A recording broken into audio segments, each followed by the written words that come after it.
¿no? O sea, vivían una vida muy... Claro, las cofradías entonces la creaba el párroco del pueblo, si acaso la aprobaba el obispo o no, a veces ni se aprobaba por el obispo, la creaba el párroco y ellos hacían sus cosas, que más bien era siempre o la fiesta del santo o de la patrona o la Semana Santa. Y luego entre ellas no había más ni hacían más. Claro, hoy estamos diciendo, no, hay que formarse bien, hay que trabajar en la iglesia, hay muchas actividades que realizar y desde luego hay que estar pues muy integrados en la pastoral de la diócesis y en la pastoral de cada parroquia, ¿no? Para que no sea solamente el día de fiesta del patrono o de la patrona, sino constantemente. Entonces, cuando usted entra, lo primero que ve en potencial sería la creación de esos estatutos, precisamente, para darle un cuerpo jurídico, para actualizar las cofradías. Y luego que se impliquen en la diócesis y potenciar. Exactamente. Y luego el que se conozcan y el que vean que es una fuerza, porque claro, ahora en las asambleas diocesanas la gente que ya se conoce ve que es una fuerza importante y ya se reconoce a las cofradías como una fuerza, dijéramos, de categoría en cuanto a la tarea apostólica de evangelizar en la diócesis, ¿no? O sea que no es solamente la asociación que hace la fiesta Santa Juana o Santa Pedra, o sea que eso es lo importante, ¿no? Y esa tarea se ha hecho. En este ingente trabajo que estamos viendo, que vemos que ha sido arduo, imagino que no es una actividad que ha hecho solo, sino que se ha rodeado un grupo de personas. ¿De quién se empezó a rodear cuando siempre hay un equipo en primer lugar, yo después promoví la creación de los responsables arciprestales. Responsables arciprestales de cofradías y hermandades, o sea que no en todos los arciprestazgos, pero sí en 6 arciprestazgos de la diócesis se crearon una figura que era el responsable arciprestal de cofradías y hermandades de ese arciprestazgo, con nombramiento del obispo, o sea, el obispo los nombraba por 5 años y hasta ahora está funcionando así, ¿no? Y esta gente colaboraba conmigo, sobre todo cuando se hacían los encuentros arciprestales o locales. Ellos colaboraban conmigo. Pero luego después, ya en la delegación había un equipo de personas que colaboraban conmigo. Fundamentalmente siempre han sido, y ahora ya están de una forma institucionalizada, el equipo de gobierno de la Unión de Cofradías Penitenciales de Cáceres, en Cáceres, y también ahora ya el equipo de gobierno de la Escuela de Formación Cofrade. O sea que esos 4 miembros directivos de la Unión de Cofradías y otros 4 más o menos de la Escuela Cofrade forman 8 personas, son 8 personas que colaboran muy directamente y muy activamente y muy eficazmente con el delegado. Cuando usted empezó, ¿quiénes habían entonces a su alrededor? Cuando yo empecé no había nada. No había nada porque no había nada, de nada. O sea que es lo que me decía el obispo en la carta que me ha mandado felicitándome ahora por la tarea que se ha hecho. Sí. Y me decía eso, dice, es un sector que no había nada, de nada, organizado. Entonces yo comencé solo, pero no solamente comencé solo, sino que además había en ciertos sectores, incluso sacerdotales, ¿no? Pues había cierta reticencia con lo de las cofradías. No sé por qué, no lo entiendo. A veces alguien me ha dicho por esto y por esto, yo no lo he creído, pero bueno. Pero he visto en las reuniones de los delegados, que tenemos todos los años al comenzar el curso, a mediados del curso, al final del curso, ¿no?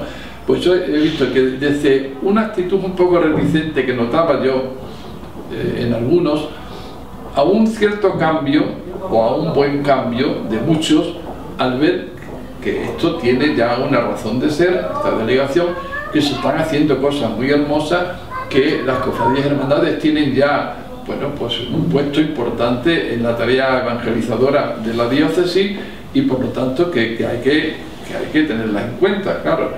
Y eso se ha visto el cambio que ha habido. En la medida en que ha crecido todo este movimiento, en la medida que las cofradías se han integrado en parroquias y, no digo todas, pero bueno, muchas, ¿no? En la medida en que se ve que hay una actividad no solamente en la fiesta del patrón, sino en muchas otras actividades, pues evidentemente se ha ido cambiando la mentalidad sobre ella y la mayor parte de las personas, y desde luego de los sacerdotes, se dan cuenta de que son unos medios magníficos para la evangelización, pues, de la sociedad.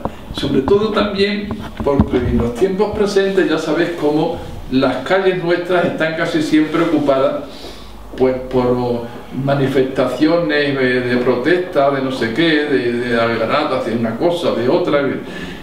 Y lo único que hay a veces de presencia de iglesia en las calles son los desfiles procesionales, que además la gente va con mucho interés a verlo y con mucha, yo creo que con mucho fervor, porque en los desfiles, sobre todo de la Semana Santa, pues la verdad es que las calles están llenas. Y en nuestra ciudad de Cáceres se llenan todos los hoteles y se llena todo porque viene muchísima gente de fuera. Atraídos primero pues porque Cáceres es una ciudad monumental preciosa, y segundo porque tiene una Semana Santa ya declarada de interés turístico internacional. Bueno, pues entonces veo que eso es muy bonito, pues porque mucha gente quizás que no va a los oficios de la Semana Santa en los templos, sí está viendo por lo menos en las calles los desfiles procesionales, que al ser muy dignos y estar bien organizados, a ellos les impacta bastante, y eso es lo que reciben ellos de religiosidad en el tiempo bonito y hermoso de la Semana Santa. Don Felipe, el 17 de enero del 86 se funda la Unión de Cofradías, me parece que en esta misma casa, en Las Hermanitas. Sí. ¿Cómo empieza a gestarse esa idea? Nada más entrar ya la piensa, ya... Al poco tiempo de... Sí, se fundó en el 1988 el Estatuto Marco, se creó el Estatuto Marco, pues en el 1989 fue la Unión de Cofradías de Cáceres. Y entonces yo hablé con el obispo, con don Jesús, ¿no? Y le dije que era necesario que hubiera, para promover la Semana Santa en Cáceres y darle un impulso, que hubiera un organismo que se encargara de esto, ¿no?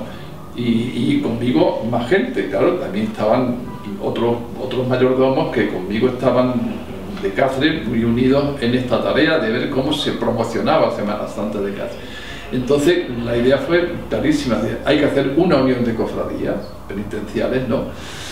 Don Jesús, bueno, pues como todos los obispos, siempre las cosas muy nuevas tienen un poquito de cuidado y tal, y entonces me dijo, bueno, pues sí, yo lo voy a probar eso, pero quiero que seas tú el presidente.